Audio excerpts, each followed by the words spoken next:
भगवान बोले अभी फैसला नहीं हुआ। भगवान कहते हैं दुनिया के लोगों, ये बात सत्य है कि ज्ञानी मेरी आत्मा है, लेकिन याद रखना दुनिया के लोगों, यदि ज्ञानी मेरी आत्मा है तो भक्त मेरा परमात्मा है, भक्त तो मेरा परमात्मा है, भक्त की पूजा तो मैं किया करता हूं। इसलिए ज्ञानियों से बड़े भक्त, दशरथ जी से बड़ा वर्चस्व हमेशा कौशल्या का रहा है। इसीलिए हमारे यहाँ नारी शक्ति को ज्यादा अधिकार, या देवी सर्वभूतेषु मातृरूपेण संस्थिता। दूसरी बात, सभी लोग मैरिड लाइफ वाले हैं, कोई अटल बिहारी जी और अब्दुल कलाम की तरह तो नहीं बैठा है, सब लोग गृहस्थ जीवन में है ना। हा?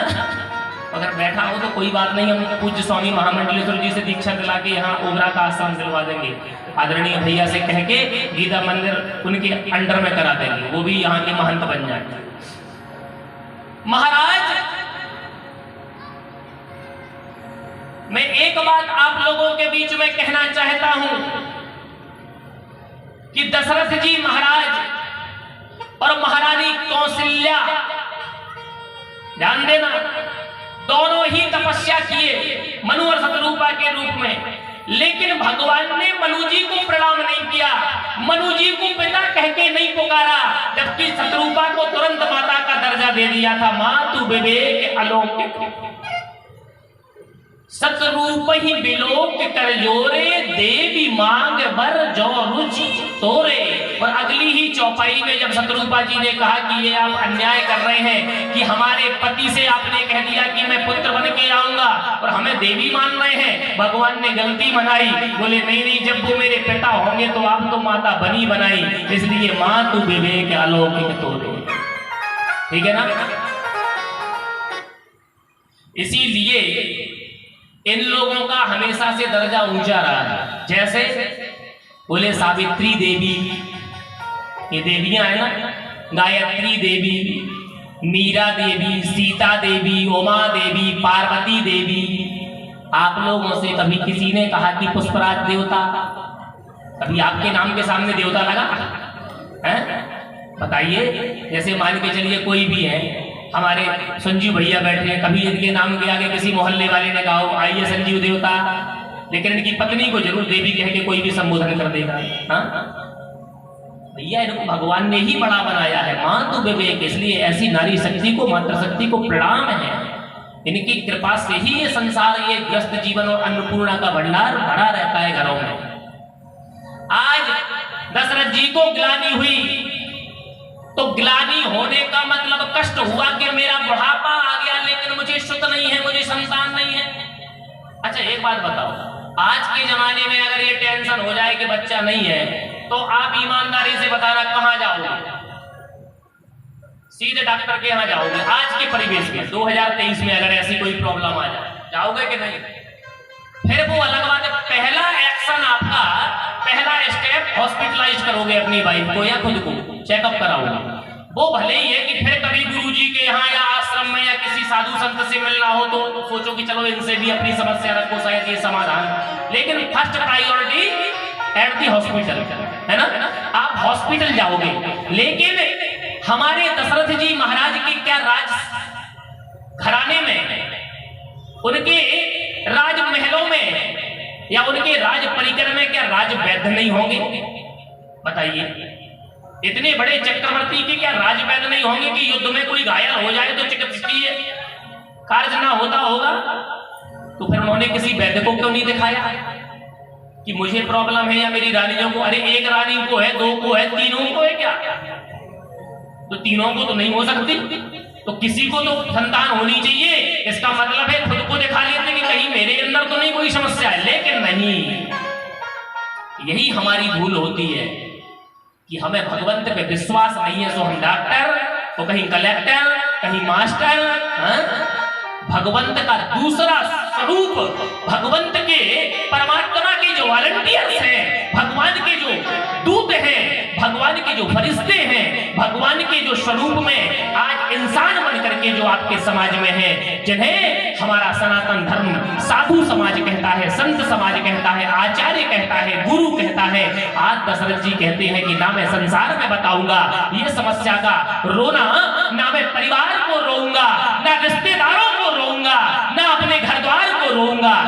मेरे जीवन में कोई गिलानी है, कोई कष्ट है, तो मैं अपने गुरुदेव की शरण में जाऊंगा, मैं अपने गुरु जी से बताऊंगा।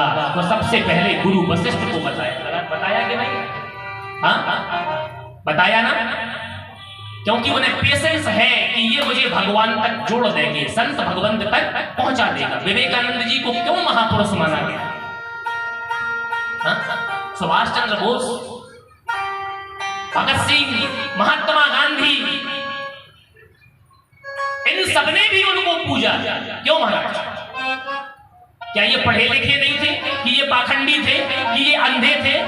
कि आंख बंद करके उनको स्वामी जी कहते थे? कुछ विश्वास होगा। आज दशरथ जी जैसे चक्रवर्ती सम्राट को अगर लोग कहें कि दशरथ जी राजा हैं और राजा अंधे होते हैं, राजाओं को ज्ञान नहीं होता, तो याद रखना दशरथ जी के जैसा वेदज्ञ, दशरथ जी के जैसा ज्ञानी राजा उस समय धरती पर दूसरा था ही नहीं। शास्त्र कहता है कि दशरथ जी वेद के स्वरूप है, दशरथ जी वेद के अवतार हैं, और वेद की जो तीनों ऋचाएं हैं वो उनकी तीनों रानियां कौशल्या, सुमित्रा और कैकेयी हैं। ये शास्त्र प्रमाण दे रहा है। ज्ञान शक्तिश्च कौशल्या सुमित्रोपासनात्मका क्रिया शक्तिश्च कैकेयी वेदो दशरथो नृपः। जो स्वयं वेदज्ञ हो, जिसके अंदर वेद समाये हो, ज्ञान का साक्षात मूर्तिमान हो, बताइए क्या वो विवेक नहीं रखता होगा? वो सेंस नहीं रखता होगा? लेकिन सेंस रखा, विवेक रखा और सीधे गुरुदेव के शरण में जाना उचित समझा। संसार में मत भटकिए माताओं भाइयों। यदि अचानक जीवन में कोई गिलानी हो जाए या कोई समस्या आ जाए, आप एकांतवास में चले जाइए। दूसरों के सामने रोने से अच्छा परमात्मा का स्मरण करके 4 आंसू बहा लीजिए। मुझे विश्वास है कि एक ना एक दिन भगवान तुम्हारे आंसुओं की वैल्यू समझेगा और तुम्हें मार्ग जरूर दिखाएगा। गुरु ग्रह गया वो तुरंत मही काला, गुरु ग्रह चरण लागे कर विनय विशाला,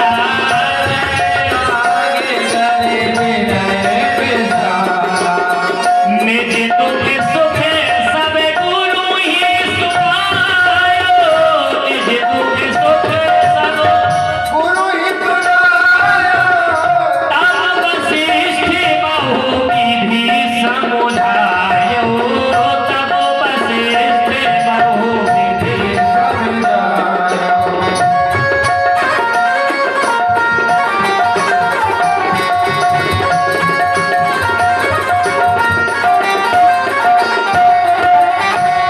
महाराज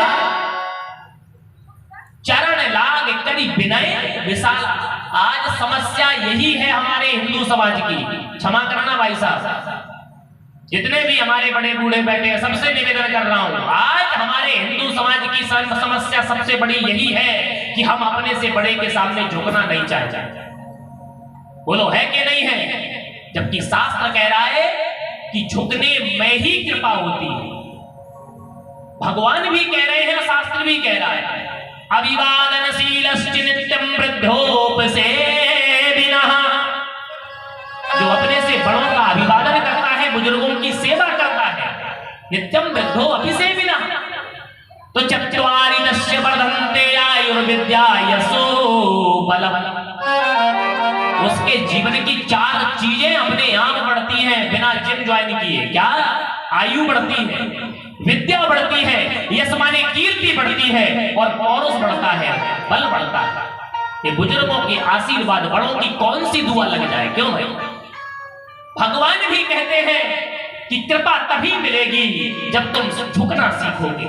जो सभी ते आवास रे नाई, जो सभी ते आवास रे नाई,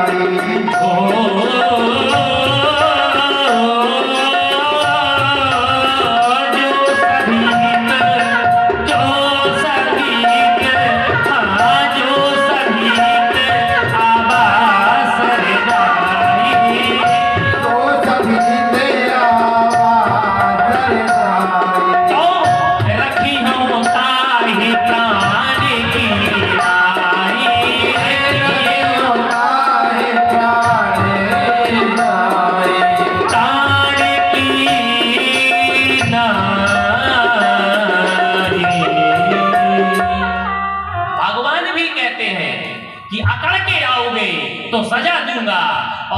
झुक करके आओगे तो कृपा दूंगा। जो सभीत आवा शरणाई तो रखियो ताहि प्राण की। जो मेरी शरण में झुक करके आ जाएगा उसको मैं प्राणों के समान रखूंगा और करहूं सदा तिन कह रखवारी। जिम बाल कहीं राख मातारी। जैसे छोटे से बच्चे की रक्षा मां करती है ऐसे ही मैं अपने उस भक्त को हमेशा रक्षा करता। तो क्या हमारा झुकने में कुछ बिगड़ता है? हाँ? दो भाइयों में बैर हो गया, दो भाइयों में किसी कारणवश हो जाता है, संसार है, समाज है, कई प्रकार की सांसारिक क्रियाएं हो जाती हैं। चलिए ठीक है, मैं तो ये मानता हूं गंभीरता, बड़प्पन, महानता और भगवान का जो अंश कहना चाहिए कि भगवत्ता, भगवत्ता का अंश भी किसी किसी में होता है, दर्शन हो जाता है, महापुरुषत्व का अंश हो जाता है। कैसे? जो व्यक्ति को सहज क्षमा कर दे, ये समझ लीजिए वो भगवान का ही कोई बहुत बड़ा भक्त है जिसने क्षमा दान दे दिया। हर आदमी क्षमा करना भी नहीं जानता, लेकिन जिस व्यक्ति के अंदर अभिमान है, जिस व्यक्ति के अंदर एटीट्यूड है, जिस व्यक्ति के अंदर केवल कुसंस्कार है, वो कहेगा मैं झुकूंगा नहीं चाहे मर जाऊंगा। इसका मतलब है तुम्हारे संस्कार नहीं है। यदि तुम ही सोच लो कि शायद मेरे झुकने से महाभारत रुक सकती है तो कितना बड़ा, अगर दुर्योधन बात मान जाते कि 5 गांव ही दे देते तो ये महाभारत नहीं होता। लेकिन दुर्योधन झुके नहीं। दुर्योधन ने कहा मैं सुई की नोक के बराबर स्थान नहीं दूंगा। 5 गांव तो बहुत बड़ी बात। तो भगवान ने कहा जो झुकता नहीं है उसका साथ मैं भी नहीं देता। बताइए, भगवान ने साथ नहीं दिया। भगवान कहते हैं कि मैं तो उसकी रक्षा करता हूं जो सभीत आवा शरणाई। आज निजी दुख सुख है, गुरु जी, विश्वामित्र जी, वशिष्ठ जी, ऐसे गुरु उस समय हुआ करते थे। हाँ? जिस रघुकुल में वामदेव जैसे कुलगुरु, दशरथ जी के रघुवंश में, दशरथ जी के रघुकुल में 2 कुलगुरु थे, एक वशिष्ठ जी, दूसरे वामदेव जी। ये वाल्मीकि रामायण कहती है। और राम जी ने आगे चल के तीसरा गुरु भी स्वीकार किया जिनका नाम विश्वामित्र हुआ। क्यों भाई? इसलिए रघुकुल को तो 3-3 गुरु मिले, 3-3 संत मिले। तो वशिष्ठ जी के चरणों में आज अपना दुख सुख सब कुछ बता दिया। अब जैसे पांडे जी हैं, हम इनके गुरु जी हो गए, हमारे शिष्य हैं, तो ये घर पे तो बुलाएंगे, खाना खिलाएंगे, बढ़िया सब कुछ बढ़िया खिलाएंगे, लेकिन ये नहीं बताएंगे तिजोरी में कितना माल रखा है। जबकि गुरु से कुछ नहीं छिपाना चाहिए। क्यों भाई? ये बैठे हुए सभी लोग बूढ़े बुजुर्ग, रामायण भी कह रही है कि दशरथ जी ने दुख सुख सब कुछ बता दिया कि हमारे पास कितना समस्या है और कितनी फायदा है। निज दुख सुख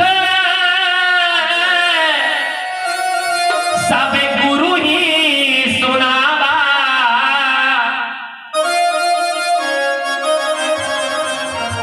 तब वशिष्ठ बहु विधि समझावा। अगर गुरु को आप सच्चे हृदय से मानते हैं तो आप उससे कुछ भी मत छुपाइए। देखिए गुरु की कैसी कृपा हुई। लेकिन हमारे पांडे जी बहुत अच्छे हैं। ये हम तो विनोद में कहते हैं, हम जिससे प्रेम करते हैं उससे मजाक कर लेते हैं। भाई प्रेम जिससे होगा उससे मजाक किया जा सकेगा, तो जिससे भैया डर लगेगा कि ये बुरा ना मान जाए उससे हिम्मत नहीं पड़ेगी। क्यों भाई? नहीं तो हमने जब दीक्षा दिया, अभी पिछले महीने ही दिया, फरवरी में ही, तो हमको तो सब कुछ प्रेम से विदा किया, प्रसन्नता से हम विदा होकर के, और मंत्र गुरु मंत्र दे करके, और इन्होंने बड़ा समर्पण तब से दिखाया। और वास्तव में समर्पण नहीं होता तो हमारा रिश्ता ही नहीं होता। और यहाँ तक कि इनकी निशानी भी हम पहने हुए हैं, अंगूठी भी आज भी पहने हैं। ये पांडे जी की दी हुई है, मेरे पास मेरा कुछ नहीं है। और ये हमारे दोनों आचार्य, ये हमारे अतुल जी, ये साथ रहते हैं, ये जानते हैं कि महाराज जी अगड़बम आदमी है। तो मुझे ये पता नहीं है ये अंगूठी कब तक मेरी उंगली में है, जब मेरे मूड में आया पता नहीं किसकी उंगली में पहना दूं। मैं ऐसे ही आदमी हूं। खोपड़ी सनकी, सब बेकार, ले भैया ले जाओ। एक समय ये आ जाएगा कि आप इसी ओबरा में आए, महाराज जी तो पहले 2-2 4-4 अंगूठियां पहनते थे, आप नहीं है। मेरा मन मैंने दे दी, अब भगवान फिर देगा, फिर पहन लेंगे। क्यों भाई? जहां से आई वहीं चली गई। ये धर्म मंच से कह रहा हूं, आज तक मेरा कोई बैंक अकाउंट नहीं है। ये बंदे सब बैठे हुए हैं मेरे साथ। धर्म मंच से कहना बहुत बड़ी बात होती है। मेरी लाइफ में मेरा कोई बैंक अकाउंट नहीं है आज तक। 37 क्रॉस हो गया और मैं 37 साल मेरी उम्र हो गई। हल्का समझ रहे हो, मुझको लड़का समझ रहे होगा? कितने लड़के हमने तैयार कर दिए कथावाचक के रूप में। 37 क्रॉस हो गया, 85 का मेरा बर्थ डेट है। अब बताइए 85 बहुत होता है। इसलिए राजकुमार संगर्जी जी समझ रहे थे कि हम 40 प्लस हो गए लेकिन फिर भी हम चमकते हैं, तो हम भी आपके बराबरी ही के हैं, हम आपसे तो चमकते हैं। इस चक्कर में मत रहना कि हम बहुत स्मार्ट हैं। हम आपसे भी आगे निकल जाएंगे फिर भी ऐसे ही चमकेंगे। ये भजन का प्रताप है। क्यों भाई?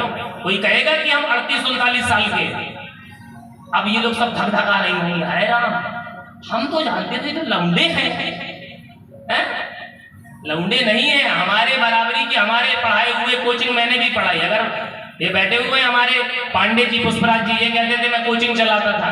अरे मैंने तो अपनी बीएससी पास की कोचिंग पढ़ा करके, मेरे माँ बाप तो पैसा भी नहीं देते थे। और बताइए, मैं बहुत संघर्ष से जिया हूं, लेकिन मैंने अपनी पीजी भी तैयार की, एमएससी भी की, एमए भी किया, बीएड भी किया, टेट भी किया, लेकिन नौकरी नहीं की और भगवान की नौकरी में निकल गया, क्योंकि संसार की नौकरी करना मेरे खून में नहीं है। मैं तो रघुवीर का चाकर हूं, हम चाकर रघुवीर के, हम भगवान के नौकर। अरे 50,000 रुपये की नौकरी करके हम किसी बीएसए के सामने प्राइमरी टीचर बन के साफ करें, ये हमारे खून में नहीं है, मेरे उसूल में नहीं है। आश्रम में रहा, वहीं से बीएड किया, वहीं से पोस्ट ग्रेजुएशन किया और इलाहाबाद से मैंने टेट क्वालिफाइड किया। 2012 की बात बता रहा हूं। और 72,825 में मैंने फॉर्म भी अप्लाई कर दिया और आपके मिर्जापुर जिले में मेरा काउंसलिंग में भी हो गया। लेकिन उसी समय मायावती और अखिलेश जी की जो 2012 में ही सरकार तख्ता पलट हुई, तो जो एकेडमिक से चल रही थी भर्ती, फिर वो टेट की मेरिट से आ गई, वही वो हाई कोर्ट में मैटर चला गया। मैंने कहा अब मैं नौकरी से इस्तीफा देता हूं, नौकरी लग गई तो भी नहीं करूंगा और नहीं लगी तो कोई बात ही नहीं है। ये सरकारें सब बेकार हैं, यहाँ रोजगार का कहीं कोई अवसर नहीं है। मेरा मोह भंग हो गया सरकारी नौकरी से। वो 2013 में मैंने वैराग्य और संन्यास की दीक्षा ले ली। 2013 के इलाहाबाद कुंभ में मेरी दीक्षा हुई और मैंने 2014 से कथा कहना शुरू कर दिया। ठीक है ना? मैं भी वैष्णव दीक्षा हूं, इसलिए तुलसी धारण करता हूं। फिर मुझे पूज्य स्वामी श्री हरिहरानंद जी महाराज ऐसे भगवान के स्वरूप में मिल गए कि जिन्होंने मुझे बच्चे से भी ज्यादा प्रेम दिया और आज मैं हृदय से मस्त हूं, बिल्कुल मस्त हूं। और माता पिता का वो आशीर्वाद, माता पिता का वो संस्कार कि अगर उन्होंने मेरी परवरिश अच्छी नहीं की होती, मेरा संस्कार अच्छा नहीं दिया होता, तो मैं भी 10-15 हजार की नौकरी दिल्ली मुंबई की चक्कर काट रहा होता। लेकिन नहीं, मेरे माता पिता के घर में, मेरे ननिहाल में, जब मैं 3 साल का 4 साल का था, मुझे होश है, मेरी मेमोरी काफी तेज थी। उस समय मेरे घरों में रामायण का पाठ होता था और उसी रामायण के पाठ को मैं अपने चाचा बाबा की गोदी में बैठ करके सुना करता था। आज वही राम जी के संस्कार, आज वही रामायण सुनना, आज मेरे रग रग में रामायण बसी हुई है और आज मैं राम जी की सेवा में रामायण की चौकी पर बैठा हूं। ये उन्हीं की कृपा है। आवत यही सर अति कठिनाई और राम कृपा बिन आब ना। ये धर्म मंच पर आना, भगवान की भक्ति के रास्ते में आना बहुत कठिन वाली बात है। जब तक राम जी की कृपा नहीं होगी, आप इस मार्ग पर आ ही नहीं सकते। इसलिए ओबरा के भक्तों को मैं प्रणाम करता हूँ, आप सभी माताओं को प्रणाम करता हूँ कि आपके रग रग में राम बसे हैं, आपके ऊपर राम जी की कृपा है, जो आप अपना घर द्वार छोड़ करके, अपना भोजन पानी और किचन का काम छोड़ के 9 बजे तक यहाँ बैठी हैं। धन्य है आप सभी कौशल्या मैयाओं को मैं प्रणाम करता हूँ, आप जैसे भक्तों को मैं प्रणाम करता हूँ। आज जैसे ही गुरुदेव को सब कुछ बताया तो गुरुदेव बोले चिंता मत करो, धर्म धीर हुई है शुद्ध चार बेटे होंगे, 4, तुम एक के लिए रो रहे हो। इसलिए जो समस्या तुम्हारी रिश्तेदार नहीं सुलझाएंगे, हो सकता है कोई संत सुलझा दे। क्यों महाराज? इसलिए रिश्तेदार काम नहीं आएंगे। अगर गुरु दीक्षा ली है, अगर गुरु मुझे बनाया है, तो मेरे मार्गदर्शन में भी चलना होगा, वरना मेरे इतने चेले हैं, आज भी 10-25 चेले तो हैं वास्तव में, ये धर्म मंच से कह रहा हूं, लेकिन मेरी लिस्ट में केवल 2 ही 3 लोग हैं जिनको मैं याद रखता हूं। क्यों? जिन्हें पैसे का घमंड हो जाता है, उन घरों में मैं जाना बंद कर देता हूं, तुम कितने भी बड़े चेले हैं। सबसे पहला मेरा उसूल है घमंड छोड़ो। आज भी कानपुर में एक तिवारी जी हैं, उन्हें थोड़ा सा अभिमान आ गया कि महाराज जी ने हमको चेला बनाया, हम महाराज जी को ज्यादा दक्षिणा देते हैं, महाराज जी गाड़ी से आते हैं तो हम टंकी फुल करवा देते हैं। अरे हमने कहा जब तक तुम चेले नहीं थे तब तक क्या मेरी टंकी फुल नहीं होती थी? 2016 से मैंने उनके यहाँ जाना बंद कर दिया और 2015 में उन्होंने दीक्षा ली थी। केवल एक साल वो मुझे घर बुला पाए, क्योंकि सबसे पहला मेरा रिश्ता टूटता है जहां व्यक्ति में दौलत का घमंड आता है कि गुरुजी मेरे सामने कुछ नहीं है। जहां अभिमान आ जाता है वहां रिश्ते खत्म हो जाते हैं। क्यों भाई? मैं प्रेम की सूखी रोटी पसंद करता हूं, लेकिन तुम दिखावे का, अभिमान का अगर मेरे सामने तामझाम रखोगे तो मुझे कदाचित बर्दाश्त नहीं है। आज इन्होंने वो प्रेम हमें दिया। आज जब भी कोई बात होती है फोन से पूछते हैं, और आज तो मैं इनके बारे में सोच करके, ये झूठ नहीं बोल रहा हूं, आचार्य जी लोग दोनों हैं, मैं आज 1:30 बजे जब भोजन करके 2 बजे लौटा तो मेरा मन हुआ कि मैं सो जाऊंगा। राजू भैया, मैंने कहा 2 घंटे सो लूंगा, 4 बजे स्नान करूंगा, 5 बजे मंच के लिए तैयार हो जाऊंगा। लेकिन इनकी एक बात मुझे वो नोटिस हो गई कि मुझे आज इनके चिंतन ने नींद ही नहीं आई दोपहर में। आज मैं नहीं सोया, आज मैं बस उथल पुथल करता रहा और बस वो पोस्ट देखता रहा, वो साबरमती जेल से नैनी जेल। वो आज एनकाउंटर ज्यादा हो गए ना, उसी में मैं आज गुत्थी में लगा रहा। बोलिए श्यावर रामचंद्र भगवान की। आज मुझे आदरणीय पुष्पराज जी ने फोन किया कि महाराज जी, पुष्पराज जी ने हमसे कहा महाराज जी कृपा भैया पूछ रहे हैं कि आप महाराज जी से ऐसा पूछ लीजिए, आप ही पूछ लीजिए। तो मुझे ये चीज मेरे दिल से और दिमाग से नहीं निकली पूरे दोपहर भर कि इतनी मर्यादा, इतना संकोच है गुरु के प्रति कि इनको हमसे बात करने में भी संकोच लग रहा है। यही गुरु और शिष्य की मर्यादा है। ये अपनी मर्यादा पे आज खड़े उतर गए। मुझे विश्वास हो गया कि वास्तव में इनको कोई घमंड नहीं है, वरना घमंडी व्यक्ति तो तबाक से फोन लगा के महाराज जी थोड़ा हमसे ही पूछ रहे हैं कि आप कच्चा खाएंगे कि पक्का खाएंगे? क्यों भाई? लेकिन नहीं, इतनी उम्र के आप मेरे पिता के बराबर उम्र के होंगे, आपकी उम्र के मेरे पिता भी हैं, लेकिन आप इतनी मर्यादा कर रहे हैं मेरे पद की, मेरे स्वरूप की। आज मुझे इस बात में सोने नहीं दिया। यही मर्यादा गुरु और शिष्य की होनी चाहिए। दशरथ जी महाराज के पास चक्रवर्ती का पद, लेकिन जंगल में रहने वाले, घास की कुटिया में रहने वाले वशिष्ठ जी की मर्यादा कितनी कर रहे हैं। यही दशरथ जी का बड़प्पन है। आज दशरथ जी महाराज के निवेदन को स्वीकार करके श्रृंगी ऋषि को बुलाया तो श्रृंगी ऋषि वशिष्ठ बुलावा, पुत्र काम शुभ यज्ञ करावा। अगर राम जी ने वादा किया, यहां पर एक बात और ध्यान देना, अगर कोई तुम्हें आश्वासन दे दे कि ये तुम्हारी कुंडली में लिखा कि तुम राजा बनोगे, क्यों भाई? जैसे आचार्य जी को तुमने कुंडली दिखवाई, वो कुंडली में लिखा कि तुम डीएम बनोगे, तो अब तुम कह दो पंडित जी बता गए थे मेरी कुंडली में लिखा कि तुम डीएम बनोगे, अब तुम घर पे बैठ जाओ तो बैठे बैठे डीएम नहीं बनोगे। पढ़ाई तो करनी पड़ेगी ना, क्यों भाई? कर्तव्य करना पड़ेगा कि नहीं? ऐसे ही जैसे ही दशरथ जी महाराज को कहा कि धराहुदीर हुई है सुतचारी, तो दशरथ जी बोले जब 4-4 बेटे होने तो मैं घर पे जाता हूं, कोई बात नहीं, वो तो हो ही जाएंगे। बोले नहीं, ऐसे बैठे बैठे नहीं होंगे। कर्मण्येवाधिकारस्ते मा फलेषु कदाचन। बोले करना क्या पड़ेगा? बोले तुम्हें पुत्र कामेष्टि यज्ञ कराना पड़ेगा, उसका उपक्रम करना पड़ेगा। क्यों भाई? तुम्हें योजना करनी पड़ेगी, यजन करना पड़ेगा। तुम बिना प्रयास किए सफलता नहीं पा सकते। क्यों भाई? इसीलिए विद्यार्थी अगर सच्चे मन से, अपनी मेहनत से, लगन से प्रयास करेंगे तो उन्हें सफलता मिलती है। वो सोचेंगे नहीं मम्मी पापा ने तो बढ़िया स्कूल में नाम लिखा दिया, मेरी तो रैंक अपने आप आ जाएगी, तो कुछ नहीं होने वाला। आज श्रृंगी ऋषि को बुलाया गया, श्रृंगी ऋषि वशिष्ठ बुलावा, और पुत्र काम शुभ यज्ञ करावा। अब यज्ञ के यज्ञाचार्य है श्रृंगी ऋषि। क्यों?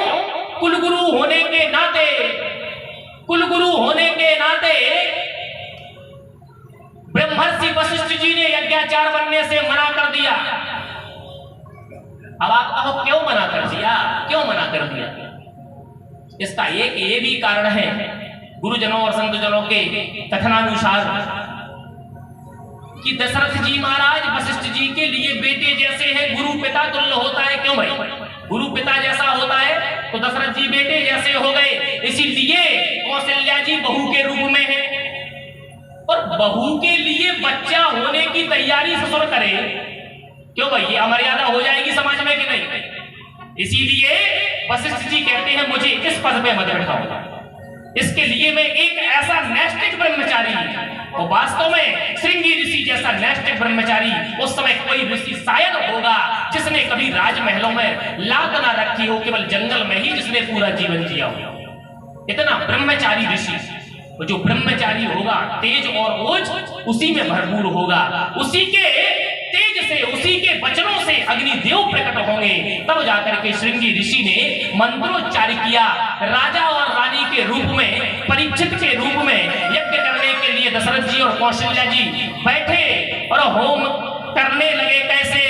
भगति सहित मुनि आहुति दीने, भगति सहित मुनि आहुति दीने, तो प्रगटे अग्नि चरु कर दीने, प्रगटे अग्नि चरु कर दीने, प्रगटे अग्नि चरु कर दीने।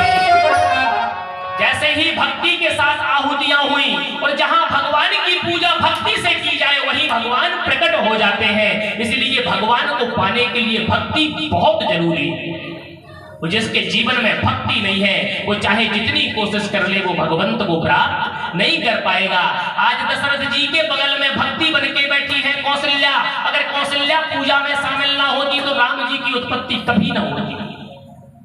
अग्निदेव आए, अग्निदेव कलश में खीर लेकर के आए, हव्य लेके आए। दशरथ जी से बोले, गुरुदेव वशिष्ठ से बोले, ये तीनों रानियों में यथा योग्य बांट दीजिए, ये प्रसाद पा करके तीनों रानियां गर्भवती होंगी और भगवत कृपा से उनको पुत्र की प्राप्ति होगी। राजा ने तीनों रानियों को बुला करके प्रसन्नता पूर्वक वो प्रसाद दिया। तीनों रानियों ने स्वेच्छा से प्रसाद को पाया। प्रसन्नता पूर्वक भगवान का स्मरण करते हुए तीनों रानियों को गर्भ धारण हुआ। धीरे धीरे समय बीता और चैत्र मास की वो पावन पुनीति वेला आ गई महाराज।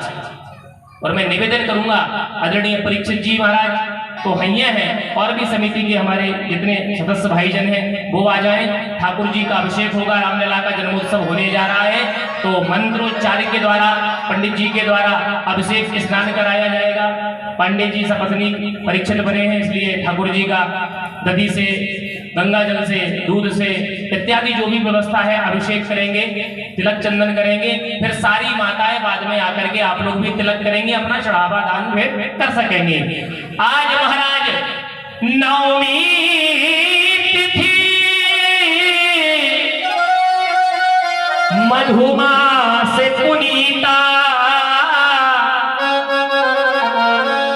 शुक्ल पक्ष अभिजित हरि प्रीता, मध्य दिवस अति शीत ना घामा, ओ पावन काले लोके बेसामा, पावन काले लोके बेसामा।